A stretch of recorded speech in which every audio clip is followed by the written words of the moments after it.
Friends, welcome to DSC informer YouTube channel. నా పేరు సుబ్బారెడ్డి. ఈరోజు మనం ట్రై మెథడ్స్ క్లాస్ రెండవ క్లాస్ అనేది పార్ట్ 2 అనేది చెప్పుకుందాం. మనం పార్ట్ 1లో ట్రై మెథడ్లో బోధనోపకరణాలు టిఎల్ఎం అనేది చెప్పుకున్నాం. టిఎల్ఎం పార్ట్ 1 వీడియోలో ఒకసారి చెప్పుకుంది, ఒకసారి మనం మళ్ళీ గుర్తు చేసుకుందాం. పార్ట్ 1లో ముందుగా మనం పాఠశాలలో తరగతి గదిలో మొట్టమొదట వాడే బోధనోపకరణం అనేది పాఠ్య పుస్తకం అని తెలుసుకున్నాం. పాఠ్య పుస్తకాన్ని మొట్టమొదట తయారు చేసిన వ్యక్తి థామస్ డిల్వర్త్ అని. పాఠ్య పుస్తక సమర్థతని లెక్కగట్టడానికి 2 మాపనలు ఉపయోగిస్తామని, ఆ మాపనలు Hunter score card and Vogel spot check మూల్యాంకనం అని తెలుసుకున్నాం. వోగల్ స్పాట్ చెక్ మూల్యాంకనం. హంటర్ స్కోర్ కార్డులో 7 అంశాలు 1000 పాయింట్లు ఉంటాయని తెలుసుకున్నాం. అండ్ నెక్స్ట్ వచ్చేసి తరగతి గదిలో విరివిగా వాడే బోధనోపకరణాల గురించి మనం తెలుసుకున్నాం. అండ్ నెక్స్ట్ వచ్చేసి ఓబీబీ ఆపరేషన్ బ్లాక్ బోర్డ్ ఎప్పుడు స్టార్ట్ చేశారు? 1986. ఆపరేషన్ బ్లాక్ బోర్డ్లో భాగంగా గణిత శాస్త్ర బోధనా పేటికలో ఉండే 7 రకాల వస్తువుల గురించి మనం తెలుసుకున్నాం. And primary science kit, integrated science kit గురించి మనం తెలుసుకున్నాం. ప్రైమరీ సైన్స్ కిట్లో అయితే 76 వస్తువులు ఉంటాయి. అండ్ ఇంటిగ్రేటెడ్ సైన్స్ కిట్లో అయితే 107 వస్తువులు ఉంటాయి. అండ్ కోవిన్ పరిశోధన జ్ఞానేంద్రియాలు అనేవి ఈ టిఎల్ఎం ద్వారా ఎంత శాతం జ్ఞానాన్ని పొందుతాయి అనేది కోవిన్ పరిశోధన అంటారు. ఈ కోవిన్ పరిశోధన గురించి మనం తెలుసుకుందాం. ఇంతవరకు లాస్ట్ పార్ట్లో అయితే మనం తెలుసుకున్నాం. ఈ పార్ట్లో మిగతా బోధనోపకరణాలు చాప్టర్లోనే మిగతా అంశాన్ని ఈ పార్ట్లో మనం తెలుసుకుందాం. ఓకే ఫ్రెండ్స్, ఈ పార్ట్లో మొట్టమొదటగా మనం బోధనోపకరణాలని సర్వసాధారణంగా ఎన్ని రకాలుగా వర్గీకరించారో తెలుసుకుందాం. సాధారణంగా బోధనోపకరణాలని 3 రకాలుగా వర్గీకరించారు. ఎన్ని రకాలు? 3 రకాలు. ఈ 3 రకాలు ఫస్ట్ శ్రవణ ఉపకరణాలు, నెక్స్ట్ దృశ్య ఉపకరణాలు, అండ్ థర్డ్ వచ్చేసి దృశ్య శ్రవణ. మొట్టమొదటిగా మనం శ్రవణోపకరణాల గురించి తెలుసుకుందాం. శ్రవణోపకరణాలు ఏమేంటి? రేడియో,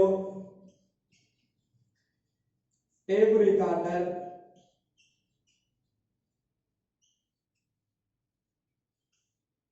అండ్ గ్రామోఫోన్, లింగిఫోన్, డిక్టోఫోన్,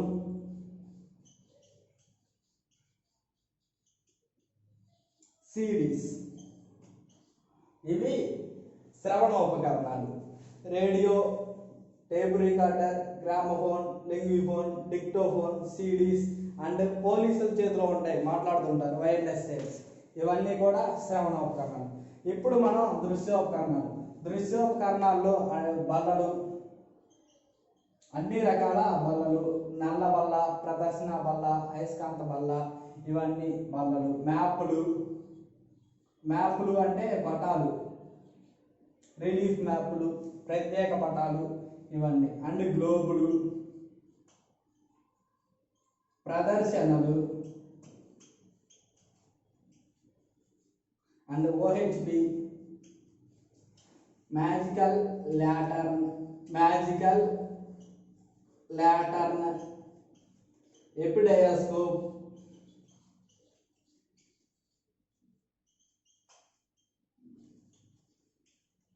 చిత్రాలు, ఇంకా చాలా వస్తాయి. చిత్రాలు ఇవన్నీ కూడా, మిగతా అన్ని మనం రాసుకోవాల్సిన అవసరం లేదు. మెయిన్గా మనకి దృశ్యోపకరణాల్లో కొత్తగా అనిపించేవి ఈ 3. ఓహెచ్పి అంటే overhead projector, magical lantern, మాయా లాంతరు, మరియు ఎపిడయాస్కోప్. ఈ 3 కూడా మనకి కొత్తగా అనిపిస్తాయి. అండ్ స్లైడులు, ఇంకా రాసుకోవచ్చు, పోస్టర్లు, ఇల్లుస్ట్రేటెడ్ బుక్స్, ఇలా చాలా వస్తాయి అన్నమాట. ఇంకా ఇవి ఈ మూడింటి గురించి మనం తెలుసుకుందాం. ఓహెచ్పి ఓవర్ హెడ్ ప్రొజెక్టర్ అనేది ఓన్లీ చిత్రాన్ని మాత్రమే ప్రొజెక్ట్ చేస్తుంది. అండ్ మ్యాజికల్ ల్యాంటర్న్ మాయా లాంతరు ఇది కూడా ఒక దృశ్యోపకరణం. మరియు ఎపిడయాస్కోప్ అంటే ఒక క్యూబ్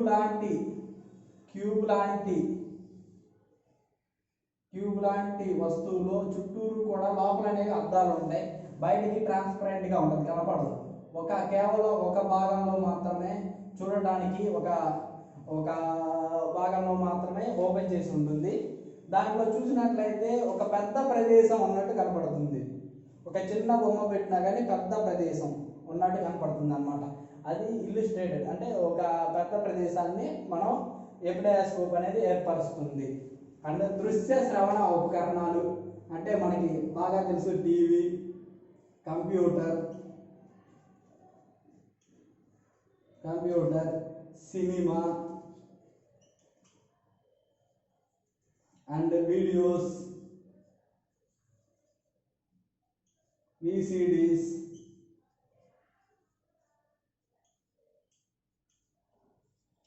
ఇవి దృశ్య శ్రవణ ఉపకరణాలు. Television, computer, cinema, videos, VCDs and DVDs ఇవి దృశ్య శ్రవణ ఉపకరణాలు. ఇవి బోధనోపకరణాలని సర్వసాధారణంగా ఇలా వర్గీకరిస్తారన్నమాట. ఓకే, ఇవి బోధనోపకరణాలని తెరపై ప్రొజెక్ట్ చేసేవి, తెరపై ప్రొజెక్ట్ చేయనివి, తెరపై ప్రొజెక్షన్ ఆధారంగా తెరపై పట్టగలిగేవి, పట్టగలగనివి అని రెండు రకాలుగా వర్గీకరించారు. బోధనోపకరణాలని మరొక వర్గీకరణ ఆధారంగా తెరపై పట్టగలిగేవి, తెరపై పట్టలేనివి అనే రెండు రకాలుగా వర్గీకరించారు. వాటిని ఇప్పుడు మనం తెలుసుకుందాం. తెరపై ప్రొజెక్ట్ చేసే వాటిని ప్రొజెక్టెడ్ ఎయిడ్స్ అంటారు. తెరపై ప్రొజెక్ట్ చేయలేని వాటిని నాన్ ప్రొజెక్టెడ్ ఎయిడ్స్. మెయిన్గా మనం ప్రొజెక్టెడ్ ఎయిడ్స్ని నేర్చుకున్నట్లయితే నాన్ ప్రొజెక్టెడ్ ఎయిడ్స్ని నేర్చుకోవాల్సిన అవసరం లేదు. ప్రొజెక్టెడ్ ఎయిడ్స్ అనేవి సినిమా, ఓహెచ్పి, తోలుబొమ్మలు,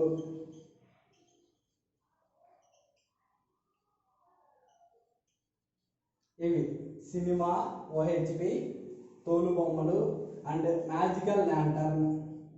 ఇందా చెప్పుకున్నాం magical lantern and film strips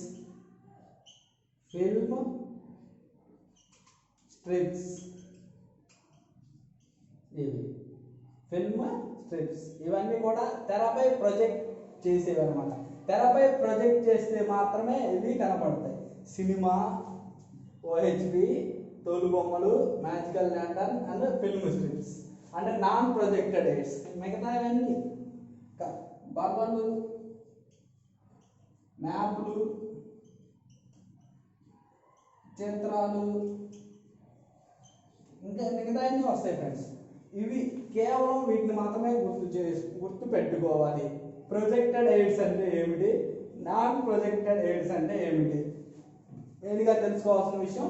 projected AIDS అంటే ఏమిటి, నాన్ ప్రొజెక్టెడ్ ఎయిడ్స్ అంటే ఏమిటి, ఇది ఫ్రెండ్స్. నెక్స్ట్ బోధనోపకరణాలని చలనం బోధనోపకరణాలు చలనం ఆధారంగా ఎన్ని రకాలుగా వర్గీకరించారు. చలనం ఆధారంగా కూడా రెండు రకాలుగా వర్గీకరించారు. కదిలే చిత్రాలను ఏర్పరిచే బోధనోపకరణాలు,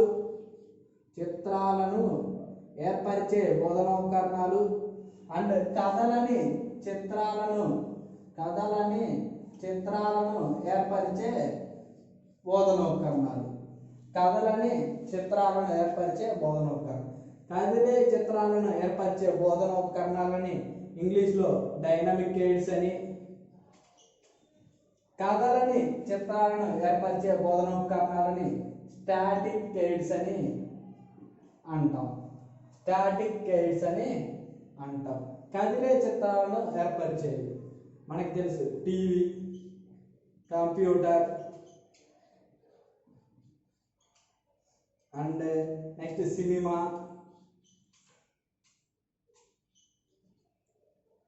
వీడియోస్, తోలుబొమ్మలు,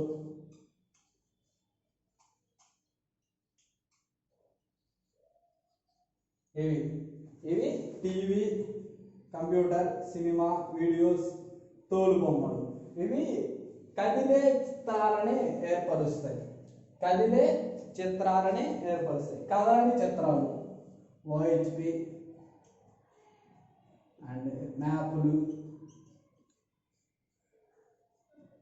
అండ్ బల్లలు, ఇలా ఫ్రెండ్స్ అన్నీ వస్తాయి. కదలని చిత్రాలని ఏవైతే ఏర్పరుస్తాయో అవన్నీ కూడా అక్కడ వస్తాయి. కదిలే చిత్రాలని ఏర్పరిచే బోధనోపకరణాలని డైనమిక్ ఎయిడ్స్ అని ఇంగ్లీష్లో అంటారు. నెక్స్ట్ బోధనోపకరణాలని దిశ ఆధారంగా ఎన్ని రకాలుగా వర్గీకరించారో తెలుసుకుందాం. బోధనోపకరణాలని దిశ ఆధారంగా ఎన్ని రకాలుగా వర్గీకరించారో తెలుసుకుందాం. బోధనోపకరణాలని దిశ ఆధారంగా 2 రకాలుగా వర్గీకరించారు. అవి మనకందరికీ తెలుసు, 2D 3D. 2D ద్విమితీయ బోధనోపకరణాలు, ద్విమితీయ ఉపకరణాలు, త్రిమితీయ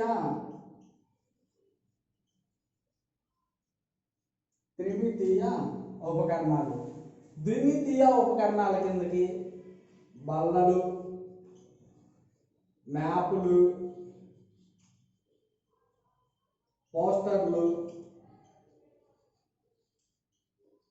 ఇంకా బుక్స్, ఇల్లుస్ట్రేటెడ్ బుక్స్, ఇలా. Okay, త్రిమితీయ బోధనోపకరణాలకి working models and markups,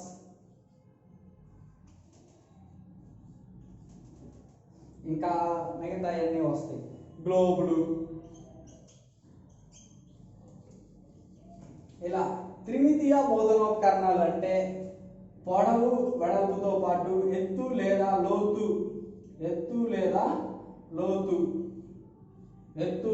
లోతు కలిగినవి. వాటిని త్రిమితీయ బోధనోపకరణాలు అంటాం. త్రిమితీయ బోధనోపకరణాలకి జామితీయ గణాకారాలు కూడా వస్తాయి అన్నమాట. అంటే గ్లోబులు, జామితీయ గణాకారాలు, మార్కప్స్, వర్కింగ్ మోడల్స్. మీకు ఇక్కడ డెఫినేషన్ ఇంపార్టెంట్. డెఫినేషన్ కనుక వచ్చినట్లయితే మనం ఖచ్చితంగా పెట్టచ్చు. అది నెక్స్ట్ వచ్చేసి ఫ్రెండ్స్, జ్ఞానేంద్రియాలకి జ్ఞానాన్ని అందించే ఆధారంగా బోధనోపకరణాలని ఎన్ని రకాలుగా వర్గీకరించారు. జ్ఞానేంద్రియాలకి జ్ఞానాన్ని అందించే ఆధారంగా బోధనోపకరణాలని 2 రకాలుగా వర్గీకరించారు. Unimodal aids, bimodal aids. Unimodal అంటే ఒక జ్ఞానేంద్రియానికి మాత్రమే, ఒక కాలంలో ఒక జ్ఞానేంద్రియానికి మాత్రమే జ్ఞానాన్ని అందించే ఉపకరణాలని యూని మోడల్ ఎయిడ్స్ అంటారు. అవి వచ్చేసి శ్రవణ, ఒకటి దృశ్య. బై మోడల్ ఎయిడ్స్ అంటే ఏకకాలంలో 2 జ్ఞానేంద్రియాలకి జ్ఞానాన్ని అందించేటటువంటివి. అవి వచ్చేసి దృశ్య, శ్రవణ. ఓకేనా ఫ్రెండ్స్? నెక్స్ట్ మాధ్యమం ఆధారంగా బోధనోపకరణాలు. 2 రకాలు. ఎన్ని రకాలు? 2 రకాలు. పెద్ద మాధ్యమం అంటే ఎక్కువ మందికి చేరేది, ఎక్కువ మంది ఉపయోగించేది పెద్ద మాధ్యమం. మరియు చిన్న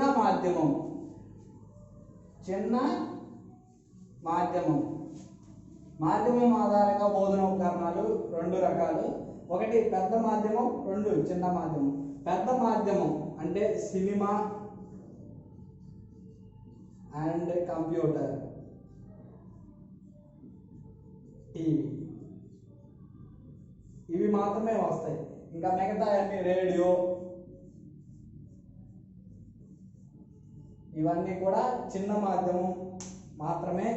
ఓకే, ఇవి బోధన ఉపకరణాలు. మరియు నెక్స్ట్ వచ్చేసి వనరులు. వనరులు వనరులు ఎన్ని రకాలు? వనరులు 3 రకాలు. ఒకటి భౌతిక వనరులు, భౌతిక వనరులు. 2 సజీవ సమాజ వనరులు. 3 బౌద్ధిక వనరులు. ఏంటి? భౌతిక వనరులు. భౌతిక వనరులు అంటే మనకి సాధారణంగా భౌతికంగా మనం ఊహించగలిగే, ఫీల్ అవ్వగలిగే వనరులు అన్నమాట. భౌతిక వనరులు అంటే పర్వతాలు, పీఠభూములు, మైదానాలు, కొండలు, గుట్టలు, మరియు ఇంకా వంతెనలు, ఫ్యాక్టరీలు, ఇవన్నీ కూడా భౌతిక వనరులు. వీటన్నిటిని మనం చూడగలం. నెక్స్ట్ సజీవ సమాజ వనరులు.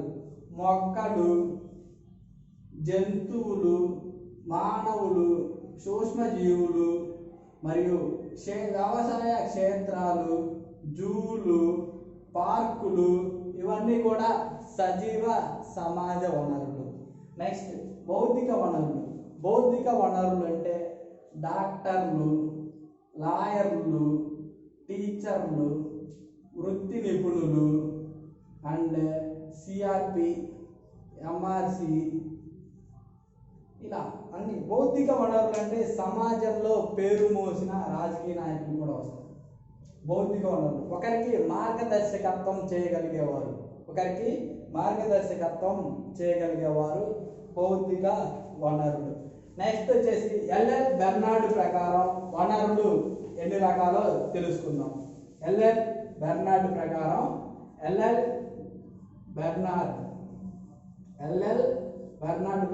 వనరులు ఎన్ని రకాలంటే 3 రకాలు. ఎల్ఎల్ బెర్నార్డ్ ప్రకారం వనరులు భౌతిక అండ్ జైవిక,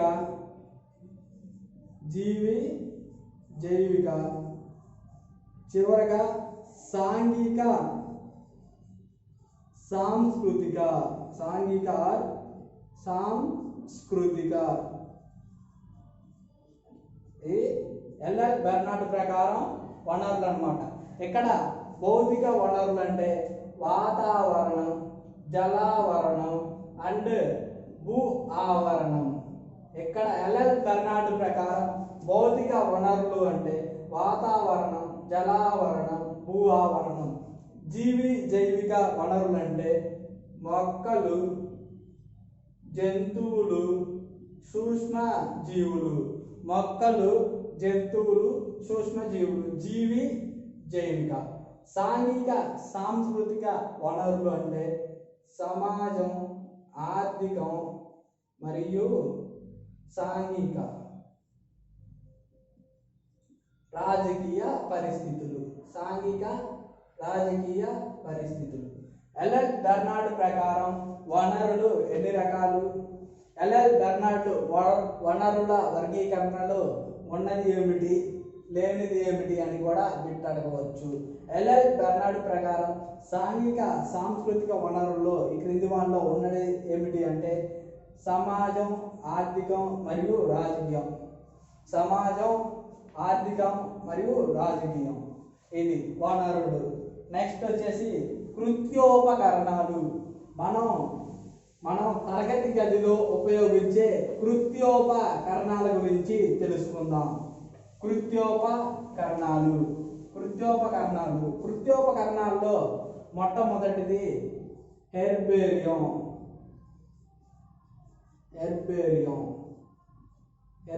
కృత్యోపకరణాలు. హెర్బేరియం అంటే ఎండబెట్టిన మొక్కల ఆల్బమ్ని హెర్బేరియం అంటారు. ఎండబెట్టిన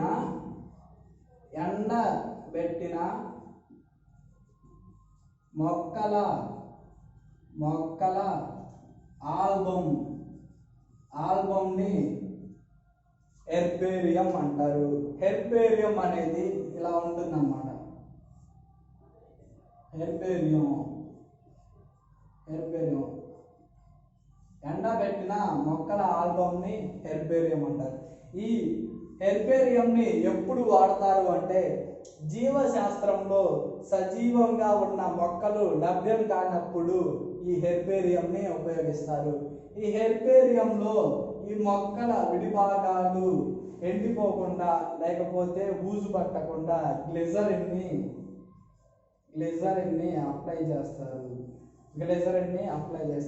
మరియు హాఫ్ గ్రామ్ HgCl2 అంటే mercury chloride and 100 ml methyl ఆల్కహాల్ని అప్లై చేస్తారు. CH3OH methyl alcohol. హెర్బేరియంని ఉపయోగించడం వల్ల విద్యార్థుల్లో వైజ్ఞానికపరమైన వైఖరులు ఏర్పడతాయి అండ్ సేకరించే నైపుణ్యం పెరుగుతుంది హెర్బేరియంని ఉపయోగించడం వలన. నెక్స్ట్ వచ్చేసి అక్వేరియం అంటే అందరికీ తెలుసు. ప్రస్తుత కాలంలో అందరి ఇళ్లలో ఇది కూడా ఉంటుంది. అక్వేరియం అంటే ఒక తొట్టిలో నీళ్లుండి దాంట్లో మొక్కలు చేపలు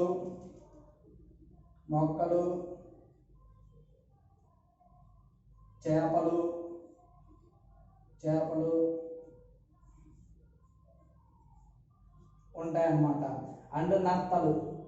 ఈ అక్వేరియంలో నీటిని నింపే పద్ధతిని సైఫన్ పద్ధతి అంటారు. అక్వేరియంలో మనం ఎలా విద్యార్థికి ఏం చూపించగలమంటే మొక్కలు జంతువులు పరస్పర ఆధారితాలని చూపించవచ్చు అండ్ మొక్కలు మరియు జంతువులపై విటమిన్లు ఖనిజ లవణాల ప్రభావంని మనం చూపించవచ్చు అండ్ మొక్కలు ఈ అక్వేరియంలో నత్తలు పూతికాహారులని మొక్కలు ఉత్పత్తిదారులని చేపలు వినియోగదారులని మనం చూపించవచ్చు. ఈ అక్వేరియంలో నక్కలు పూతికాహారులని మొక్కలు ఉత్పత్తిదారులని చేపలు వినియోగదారులని మనం చూపించవచ్చు. ఈ అక్వేరియం ద్వారా మనం మొక్కలు జంతువులు అనేవి పరస్పర ఆధారితాలని మనం చూపించవచ్చు విద్యార్థికి. నెక్స్ట్ వైవేరియం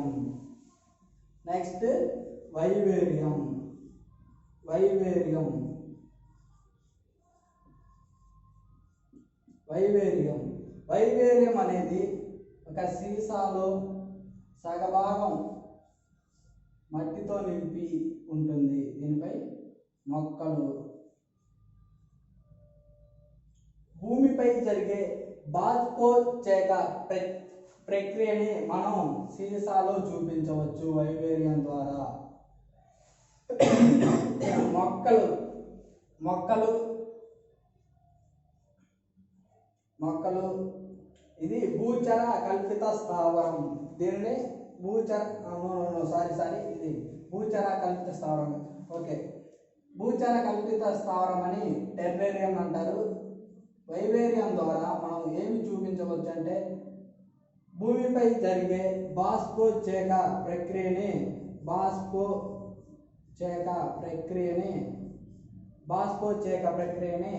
వైవేరియంలో చూపించవచ్చు.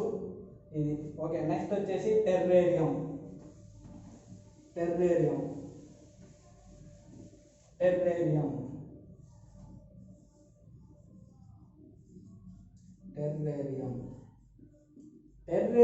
వైవేరియంని పోలి ఉంటుంది.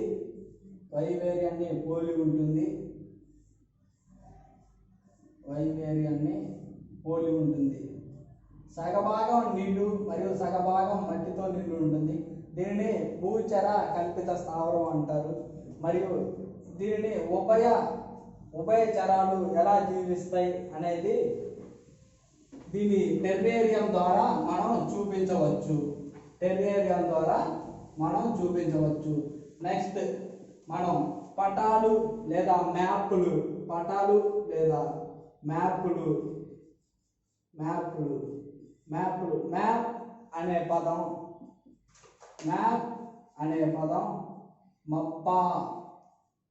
మప్ప అనే లాటిన్ పదం నుంచి వచ్చింది. మప్ప అంటే చదునైన ప్రదేశం అని అర్థం.